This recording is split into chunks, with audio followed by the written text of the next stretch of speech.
ಉದಾರ ಸ್ವಾಮಿ ಹೋ ಎಂದು ವಿಚಾರಿಸಬೇಕು.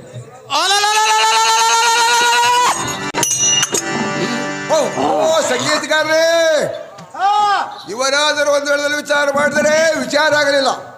ಇವರಾರು ಇವರೇ ಆ ಭಾಗ್ಯವತ ದೊಡ್ಡ ರೈತರಂತೆ ಕಾಣುವರು. ಇನ್ನೊಂದು ಹೇಳದಲ್ಲಿ ವೃದ್ಧಾವಳಿ ಮಾತಾಡಿಸುವಂತವನಾಗ ಓ ಸ್ವಾಮಿ, ಎಡಗಡ ಬಡದೆ ಅರ್ರ ಬಡಿಸಿ ಪಡವಿಗೊಳ್ಳನ ಸುತ್ತ ಚಡಗರ ಸೈನ್ಯವನ್ನು ಒಡಗೂಡಿ ಚಡಕ ಮಾಡಾರ ಸುತ್ತ ಒಳದೊಳಗಿರುವ ಕಡು ನುಡಿಯನ್ನು ಬೊಬ್ಬಿಡುತ್ತಾ ಫಲ್ ಫಲ್ ಎಂದು ನಗುತ್ತಾ ಸಿಡಿಮಡಿಯಿಂದ ದೋರ್ಪದನಿಯನ್ನು ಧಾಡ್ ಧಾಡೆಂದು ಗಡಿಸುತ್ತ ಗಾಢ ರಾಬಕ್ಕಾಗಿ ಮೂಢಮಡದಿಯ ಮಕ್ಕಳು ಮೌರ್ಚವಾಗಿ ಬೀಳುವರು. ಇದೂ ಅಲ್ಲದೆ ಬ್ಯಾಡೊಳಗಿನ ಶತ್ರುಗಳ ಮೆತ್ತುಗಳ ಪಾಡುವಂತೆ ಮುಳುಗುವುದು, ಸಂತೋಷ ಕಡಲುವುದು.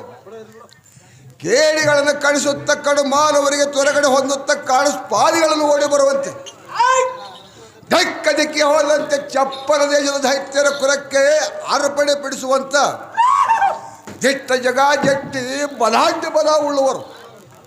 ತಾವುದಾರ ಪುಂಡ ಹೊಡೆ ವೈರಿಗಳ ರುಂಡ